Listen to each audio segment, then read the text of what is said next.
กันเนี่ยอะไรเนี่ยอะไรรักกันไปเขาจะทำกันเลยนี่นะไปฟ้องศาลกูกับพ่อยอมไปฟ้องศาลที่ไหนมันต้องตื่นแล้วเขาบอกเปิดให้มึงดูนั่นแหละก็กันสิไปคือปัญหาแบบนี้อันที่นี่ย่างเมื่อป่านในยอดห้องเจ็บปีหมดเจ็บยุติธรรมนั่นแหละก็ไปกันสิไปตรงนี้แหละไม่ต้องห้ามกันได้กันไปกันใจให้ดิ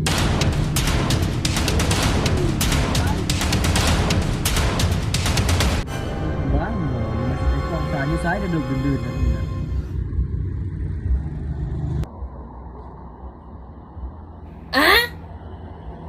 อันนี้พวกสารมันนะว้า